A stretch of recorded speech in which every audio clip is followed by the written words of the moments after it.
Hello good evening दोस्तों। तो काफ़ी दिनों के बाद हम लोग स्टार्ट करने वाले हैं आज अपने अपर लिम्ब का अगला सीरीज, जिसका नाम है एल्बो जॉइंट। तो आज हम लोग पूरा एक एक करके एल्बो जॉइंट को बिल्कुल स्टडी करते हुए आगे देखेंगे। तो जो एल्बो जॉइंट होता है उसको हिंदी में हम कोहनी भी बोलते हैं। ये हमारा होता है एल्बो जॉइंट। अगर मैं बात करूँ तो ये क्या है, एल्बो जॉइंट, ये देखने वाले हैं आज। ठीक, तो अगर सच्ची में बात किया जाए जॉइंट की, तो जॉइंट का मतलब होता है कि जहाँ दो चीज़ें आपस में, दो या तीन चीज़ें आपस में आके क्या होती हैं, जुड़ती हूँ, उसे हम लोग क्या बोलते हैं, जॉइंट। उसके बाद अगर एल्बो जॉइंट की बात करूँ मैं, तो एल्बो जॉइंट का जो फीचर है, फीचर का मतलब उसके लक्षण क्या है, तो एक प्रकार का साइनोवियल जॉइंट होता है। कैसा जॉइंट होता है? साइनोवियल जॉइंट है। इसका मतलब अच्छा खासा यहाँ पे क्या होगा, मूवमेंट होगा और साइनोवियल फ्लूइड भरी होगी। और साइनोवियल जॉइंट है वो भी किस वेराइटी का? हिंज वेराइटी का। हिंज का मतलब होता है कब्जा। तो आपने दरवाजा देखा होगा, तो दरवाजा केवल एक साइड खुलता है, एक साइड बंद होता है, मतलब केवल आधा खुलता है, 90 डिग्री पूरा रोटेट नहीं होता। जबकि हमारा बाल एंड सॉकेट जॉइंट जो होता है वो कितना डिग्री रोटेट होता है? 180। जबकि अपना जो हिंज जॉइंट होता है वो केवल और केवल कितना रोटेट होता है? 90 डिग्री। नी जॉइंट और एल्बो जॉइंट दोनों क्या है? हिंज जॉइंट है। हिंज जॉइंट वो भी किस कौन से टाइप्स का? साइनोवियल जॉइंट का। अगर मैं बात करूँ हिंज जॉइंट की, तो जैसे अगर हम लोग किसी को भगाना रहता है, दूर भगाना रहता है, तो हम लोग क्या बोलते हैं? तो यहाँ से याद कर सकते हैं कौन सा आ रहा है, हिंग का मतलब हिंज जॉइंट। तो ये किस वैरायटी का होता है? हिंज जॉइंट, हिंज वैरायटी का होता है। वो भी कौन सा जॉइंट होता है? Synovial joint. तो अगर मैं इसका आर्टिकुलर सरफेस बताऊं, तो ये कहाँ कहाँ पाया जाता है? ये लोअर एंड ऑफ ह्यूमरस से लेकर upper end of radiation ulna. मतलब अपना ये humerus, lower end of humerus और upper end of radiation ulna के बीच जो जॉइंट होता है उसे हम लोग क्या बोलते हैं? हिंज जॉइंट बोलते हैं। अगर आर्टिकुलर सरफेस देखा जाए तो ऊपर से क्या आ रहा है आपका? ह्यूमरस आ रहा है। ह्यूमरस में भी कैपिटुलम और ट्रोकिया आता है। ह्यूमरस में क्या क्या आता है? कैपिटुलम और ट्रोकिया। और अगर लोअर नीचे की बात की जाए तो आपका head of humerus, upper surface of head of humerus, trochlear notch of ulna. तो ये चीज़ें मिलकर आती हैं। यहाँ पे ह्यूमरस नहीं, रेडियस होगा। तो ये चीज़ें मिलकर इसका क्या बनाती हैं? आर्टिकुलर सरफेस का मतलब इसमें आगे क्या क्या आपकी जुड़ती हैं। तो ये हो गया इसका डायग्राम। ऊपर से अगर मैं बात करूँ अपर से, तो देखो क्या आ रहा है? Lower end of humerus. ये क्या आ रहा है? Lower end of humerus. इसको बोलते हैं ट्रोकिया और इसको क्या बोलते हैं? कैपिटुलम। उसके बाद ये क्या है? Head of radius. और ये क्या है? रेडियस।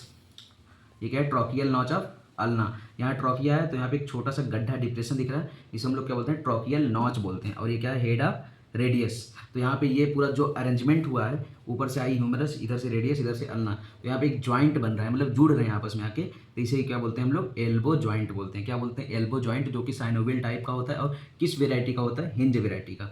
बात करें अगर लिगामेंट की, तो इसमें इधर पहले समझते हैं हम लोग लिगामेंट क्या क्या होते हैं। सबसे पहले आपका कैप्सुलर लिगामेंट का मतलब चारों ओर जो कैप्सूल बनाता है। तो जो कैप्सुलर लिगामेंट होता है, अगर उसकी सुपीरियरली बात करें तो क्या होता है? Attach to lower end of humerus.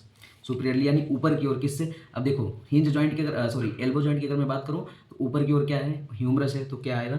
Humerus आएगा। तो जो सुपीरियर जो अपना कैप्सुलर लिगामेंट जुड़ेगा वो किससे जुड़ेगा?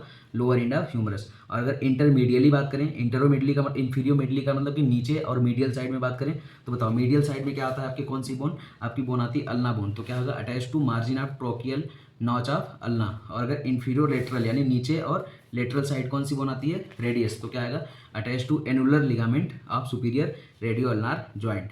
और अगर मैं एंटीरियर लिगामेंट यानी आगे की ओर की बात की करूँ, तो क्या आएंगी? Posterior ligament are thickening of the capsule. जो पोस्टीरियर लिगामेंट और एंटीरियर लिगामेंट होते हैं, आगे और पीछे, वो दोनों क्या करते हैं? कैप्सूल को थिक करते हैं, मोटा करते हैं। उसके बाद दूसरा लिगामेंट पाया जाता है इसमें, ulnar collateral ligament. Ulnar collateral ligament, ulna के साथ चलने वाली लिगामेंट। तो इसमें क्या होता है? ये किस शेप का होता है? ट्रायंगुलर शेप का होता है। और इसका जो अपेक्स होता है वो किससे जुड़ता है? अपेक्स यानी ऊपर। ऊपर क्या है? ह्यूमरस है, तो मीडियल कोंडाइल। मीडियल क्यों आया? क्योंकि अल्ना कहाँ पाई जाती है? मीडियल ही पाई जाती है, इसलिए मीडियल एपिकोंडाइल ऑफ ह्यूमरस। और अगर बेस की बात करें, तो बेस कहाँ से जुड़ेगी? अल्ना से। अल्ना के साथ चलने वाली लिगामेंट को क्या बोलते हैं? Ulnar collateral ligament. जो इसका अपेक्स किससे जुड़ेगा? Medial epicondyle of humerus. और उसका जो बेस होता है वो किससे जुड़ेगा? अल्ना से। उसके बाद दूसरा आता है रेडियल कोलेटरल लिगामेंट। कोलेटरल का मतलब साथ में चलने वाला। तो रेडियल कोलेटरल लिगामेंट में क्या साथ में चलेगा अपना? लिगामेंट अगर बात की जाए तो इसमें आया फैन शेप। किस शेप का होता है? फैन शेप का होता है। और ये कहाँ से जुड़ा होता है? Lateral epicondyle to annular ligament. Lateral epicondyle humerus से एनुलर लिगामेंट तक ये क्या होता है? एक्सटेंड यानी फैला होता है। तो ये अपना क्या हो गया? पूरा कंप्लीट लिगामेंट के बारे में। अगर मैं इसमें फिगर के माध्यम से बताऊं, तो ये क्या है आपका? एनुलर लिगामेंट यहाँ पे हो गया। ये ट्रोकियल नॉच ऑफ अल्ना। ये क्या है? अल्ना की ट्रोकियल नॉच है। और इधर ये रेडियल फोसा, ये ऑलिक्रोनॉन फोसा, ये कैपिटुलम। कैपिटुलम क्या होता है? ये ऊपर से देखो ह्यूमरस आई, और ये क्या है? ट्रोकियर। ये दोनों, और इसके अगल बगल क्या है? अपनी लिगामेंट। ये क्या है? Coronoid fossa. ये क्या है? ऑलिक्रोनॉन फोसा। ये क्या है? Radial fossa. यानी यहाँ पे रेडियल आके जुड़ती है, ऐसे ऐसे हो गया। उसके बाद ये लिगामेंट, एनुलर लिगामेंट और ट्रोकियल नॉच ऑफ अल्ना। उसके बाद मैंने पूरा लिगामेंट का थ्योरी आपको बता दिया। उसके बाद आ गया इसका रिलेशन। रिलेशन से पहले हम लोग इसको 3D में थोड़ा सा समझते हैं कि 3D में दिखता कैसा है। तो ये हमारा क्या हो गया? Elbow joint. एल्बो जॉइंट की अगर मैं बात करूँ तो इसमें कौन कौन सी बोन्स आके जुड़ती हैं, एक तो आता है ह्यूमरस और दूसरा क्या आता है रेडियस और तीसरा अल्ना। तो देखो ये हमारा क्या हो गया,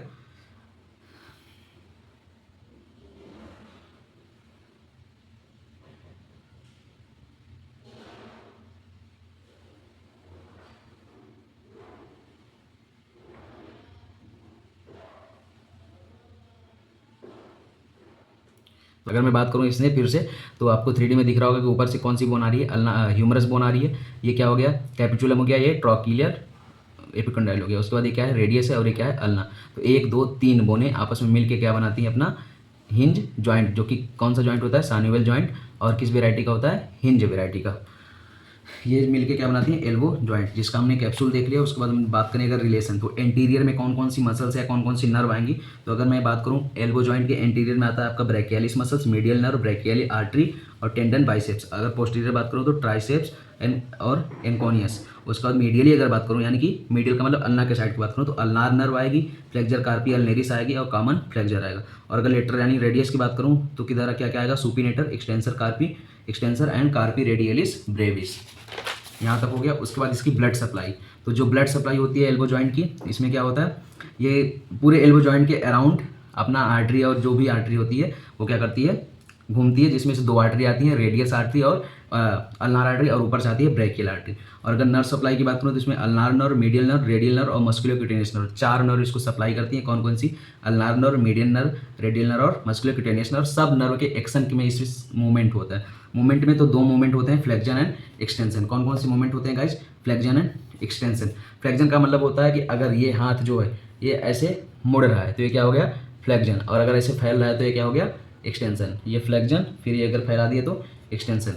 या फिर मैं अगर इससे समझाऊं, ये नेल कटर से अगर मैं समझाऊं, तो अगर इसे हाथ है तो अगर ये ऐसे मुड़ा, ऐसे मुड़ा तो ये क्या हो गया, फ्लेक्जन, और अगर ऐसे फैला तो एक्सटेंशन। मतलब इसमें क्या हो रहा है, एक्सटेंट हो रहा है, एंगल बढ़ रहा है, और इसमें क्या हो रहा है, फ्लैग यानी एंगल घट रहा है। तो अगर ये मुड़े तो फ्लेक्जन, और अगर ये फैल जाए तो एक्सटेंशन। तो ये 2 मूवमेंट होते हैं किसमें, एल्बो जॉइंट में। क्लिनिकल एनाटॉमी अगर देखी जाए तो इसमें क्या होता है, distension of elbow joint, because capsule is weak, lowering deep fascia in thin. Distension of elbow joint का मतलब एल्बो जॉइंट खिसक जाता है कभी कभी। डिसलोकेशन का मतलब होता है कि बोन्स जो अरेंजमेंट हुई हैं, जो आर्टिकुलेट हुई हैं, वो क्या हो जाती हैं, अपनी पोजीशन से हट जाती हैं। यूजुअली पोस्टीरियरली बोन डिसलोकेट होती है, associated with fracture of coronoid process. किसके साथ, जब कोरोनाइड प्रोसेस में क्या होता है, फ्रैक्चर होता है। उसके बाद आ गया टेनिस एल्बो। टेनिस एल्बो का मतलब होता है sprain of radial collateral ligament और tearing of fibres of extensor carpi brevis. तो टेनिस एल्बो ये हो गया, ये इसकी पूरी क्या होगी, क्लिनिकल एनाटॉमी, और ये पूरा आपको ये कंप्लीट नोट्स। तो आप इसका स्क्रीनशॉट ले सकते हैं। बाकी मैं नोट्स का इंस्टाग्राम और फेसबुक पे फोटो डाल दूंगा अच्छे से, आप इसके स्क्रीनशॉट अच्छे से ले लीजिए। ये फर्स्ट पेज आपको दिख रहा होगा स्क्रीन पे, और उसके बाद ये सेकंड पेज आपका, और उसके बाद ये लास्ट आपका जो हो गया, ये क्या हो गया, थर्ड पेज। बाकी मैं इसका जो नोट्स है वो आपको फेसबुक और इंस्टाग्राम के आईडी पे डाल दूंगा, जिसका लिंक मैं डिस्क्रिप्शन में डाल दूंगा। Thank you guys.